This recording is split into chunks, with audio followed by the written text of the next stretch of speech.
today we have an actual fish room update. It's the first video of the new schedule. Today we're going to go over just these 5 Apisto tanks, what's going on, what's been happening in the last couple of weeks, what I'm planning, try and get this under 4 minutes, save any of the more serious details for the long update on Saturday or Sunday, whenever I put this up. I don't really know what the schedule is, to be honest, so we'll figure it out. I don't know. Alright, so first up we have the Apisto Cockatoides Orange Flash Pair. It's actually 2 of my last 3 breeding age Apistos and the 1 retired female, so hopefully I can get some more fry out of these guys.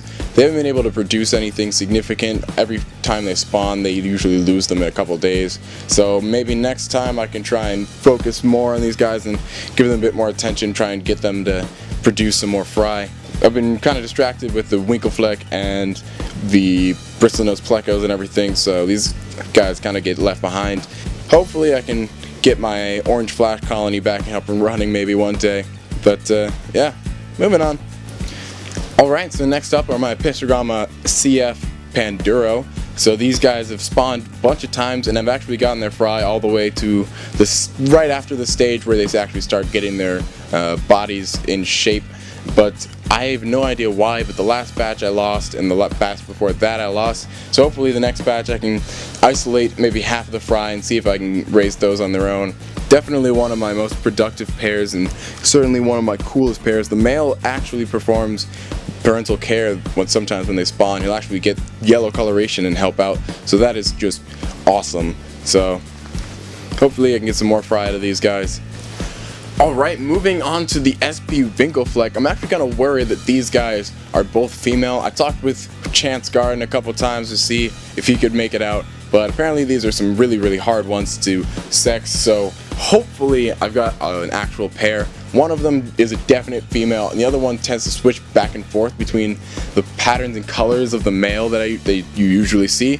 Hopefully that actually is the male, but usually they both have the black bars on the pelvic fins that usually represents female. So who knows? That one closer right now that you can actually see in focus is the one that I do believe is the male, or do hope that is the male, and the one in the back is the female, and she's actually golden up. She's definitely the dominant fish in this tank. They're still pretty young, so hopefully when they grow out they can actually display their true nature and I can actually get some fry out of these guys, because that would be awesome, because I don't see these guys anywhere except for Chance and a couple other breeders. So hopefully I can actually get these out to my local fish store and start showing these guys off and letting other people see how awesome this species is. Alright, moving on to the last Apisto tank on this 10-gallon rack. Try to just disregard anything in here that isn't an actual Apisto, because I use this tank as my grow out tank, quote unquote. So I've got pleco fry in here, I've got small guppies that I'm trying to breed in here just to isolate the coloration. So just kind of ignore anything that isn't Apistogramma. Zooming in real quick, we can see that I've got some Apistogramma Bitaeniata. I've only got like 7 fry left. They're all pretty old.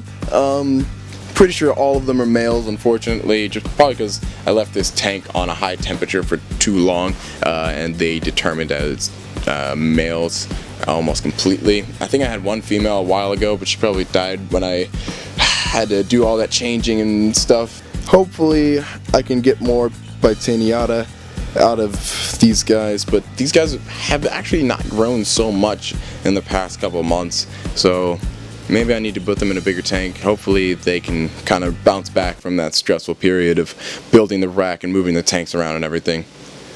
And now, ladies and gentlemen, the saddest news of the day. I just walked into my fish room literally a couple hours ago and realized my male Bitaeniata Rio Tigre, that has been my main breeder for the past year, has died. No idea how, no idea why, but he is dead.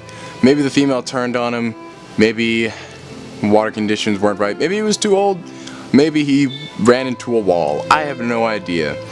I'm gonna test the water and everything, so hopefully I can figure out and save the female, because actually this is my last female Apistogramma Bitaeniata, and I don't feel like having to go find another one. And she's also pretty cool, so hopefully I don't know where the heck she is right now, but hopefully I can get these guys breeding again. I might cross her with a different strain, or I might keep her with the other Apistogramma Bitaeniata Rio Tigre that I have in the 75.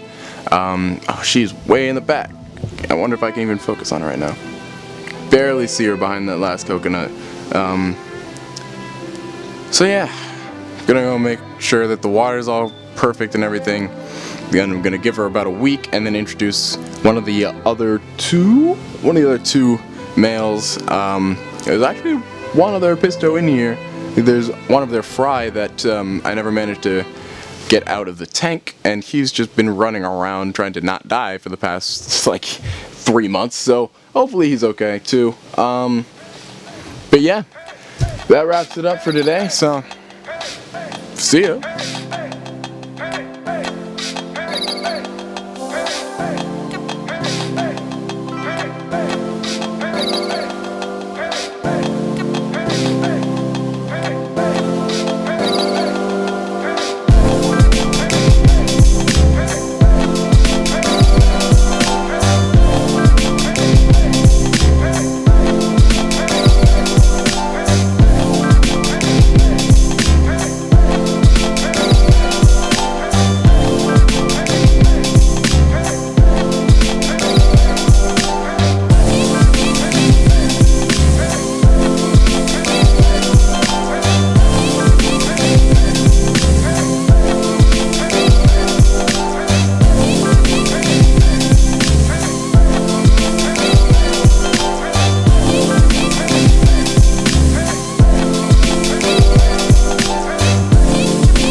Ah.